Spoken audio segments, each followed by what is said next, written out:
sa impeachment complaint ni Vice President Sara Duterte. Meron ng final decision. Mukhang nanindigan na. Final. Parang 52, 53, 55, 54. Yung mga friends natin dyan. Hindi, okay lang. Newscaster kasi to no? Siyempre kung vlogger ka lang, no? Tapos medyo yung ano mo, sablay, patay tayo dyan, di ba? Okay lang yun. Pero kung kunyari, newscaster ka ng Net25, king inang 55 yan. Sige. Buwisit na final yan. Supreme Court, ha? Nagdesisyon po ang Supreme Court na i-deny o ibasura yung motion for reconsideration at panatilihin yung kanilang unang desisyon na nagsasabi at constitutional laban sa saligang batas ito pong impeachment complaint dahil mga hindi sinunod ang mga patakaran na itinatadhana ng ating saligang batas. Ayun, dun sa one One-year ban. 1 year ban. At saka dun sa proseso ng pagpapile nito. Oho. Yan ang Pagpapile sabi natin. Okay. Ito sabi ni Attorney Aglit Camille naman okay. Mating, Spokesperson ng Supreme Court. ng Supreme Court. May boses ba ito? O babasahin lang? Mayroon daw, may boses. Sige, Narinig ko sabi direct, may boses. Pakinggan na ho natin. Si Attorney Ting. By a unanimous vote of all those participating, the Supreme Court en banc denied with finality the motion for reconsideration filed by the House of Representatives, which sought to reverse the court's July 25, 2025 decision that declared the articles of impeachment against Vice President Sara Z. Duterte unconstitutional. It affirmed that the fourth impeachment complaint transmitted to the Senate on February 5, 2025 was already barred by Article 11, Section 3, Subsection 5 of the Constitution. Associate Justice Alfredo Benjamin Tagiwa took no part. Associate Justice Maria Filomena Singh was on leave. Ayun. So, ibig sabihin dyan, walang ni isa mang magistrado o justice sa Supreme Court ang nagbago ang isip o napangiwala ng mga nagsasabing mali yung unang desisyon. Yan Alam nyo, magandang talakayin to Alam nyo kung bakit? Kasi iba't iba yung opinion, no? Even yung mga tropa pips natin. Diyan nga sa Biran PH, no? Hindi naman medyo hati pagdating dyan. No? Kasi especially dun sa yung speech, privilege speech ni Senator Tito Soto, SP Soto, no? Kasi nga pagdating dyan, kahit noon pa din naman yan since parang medyo nabuhay lang ulit dahil nga ngayon lang sila nagdesisyon, pero noon pa medyo mainit-init na yung talakayin pagdating diyan, no? And I think I am not hindi ko kayang talakayin yan ng toro, no? Kasi nga mas maganda kung the likes of Attorney Bueno, 'di ba? Si Attorney Rockstar. Ayan, mga attorney yun 'di ba? Si Attorney De Horsey. Wag yun. Ha? Mapapasubo kayo doon. 'Di ba? Kagaya ng the likes of Attorney Claire Castro. And yun din, maganda rin pagka sila Attorney Jess Falsis ang magdi-discuss niyan, no? Naniniwala ako na magiging maganda yung kanilang paliwanag dahil mga abogado yung mga yan no? Kaysa sa ako pwede ko lang ipakita sa inyo yung opinion kung ano yung mga dati nating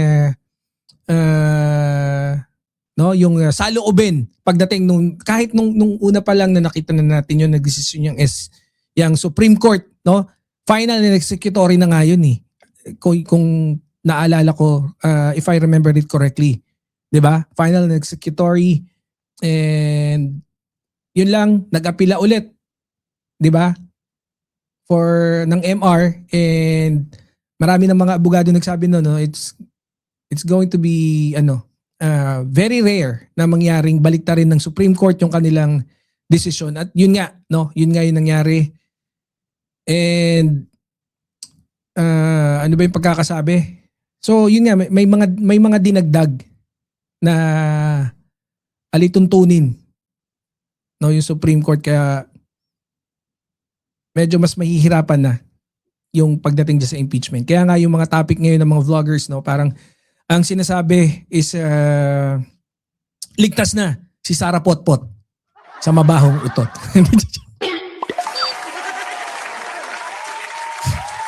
Ano tayo, kailangan may rhyming 'di ba? Malay mo patulan tayo Ni kaibigan natin yan. si, si Boss Nico David. Anyways, una na tayo dun sa ating isa pang talakayin. Ito yung main topic talaga natin, no? Ano sabi dito? Ay, itsura na ito. Ganito yung main topic natin eh. Sagwa ng itsura.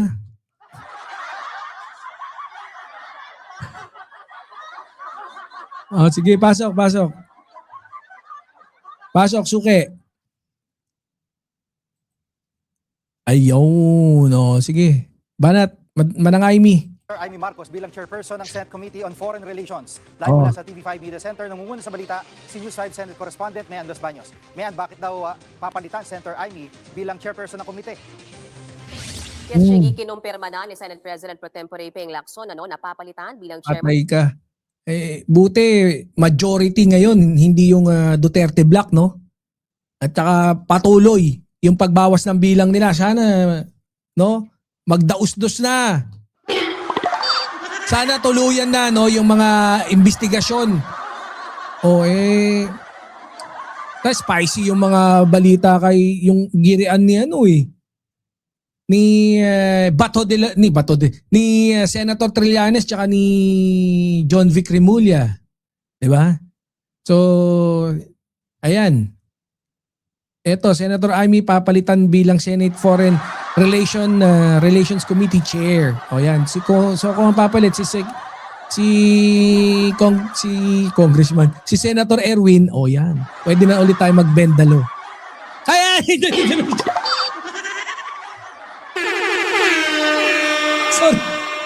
Sorry, mali. Kalimutan na natin. Erase. Direct. Erase mo din ha. Bendalo. Erase ha. Wag yun. Wag tayo magbebendalo. Sabi, I will learn to send dollars. I want to know kung safe. Ang daming scam kasi. Wag na. Papadala ka pa na. Ma'am Catherine, wag, mas maigi pa. Wag na. Message mo na lang ako sa FB. Hindi naman. Okay lang. Yung mag-like ka, no? Tapos tumbling ka lang ng isa dyan. Happy na kami dyan. Ha? Di ba, Ma'am Chaicher? Anyways, sige, tuloy. Tuloy ang kaso. Naman ng Senate Committee on Foreign Relations, si Senator Amy Marcos. At ang dahilan ay dahil katulad daw ng Blue Ribbon Committee ay considered major committee itong foreign relations at reserved yan dapat, Chigi, para sa mga miyembro ng mayorya. At kung matatandaan naman natin, hindi miyembro ng mayorya si Senator Amy, kundi minority bloc siya. So ang papalit sa kanya ay si Senator Erwin Tulfo, pero papalitan din yung mawawalang komite kay Senator Amy Marcos ng Senate Committee on Constitutional Amendment. So ano ba yung committee na yan?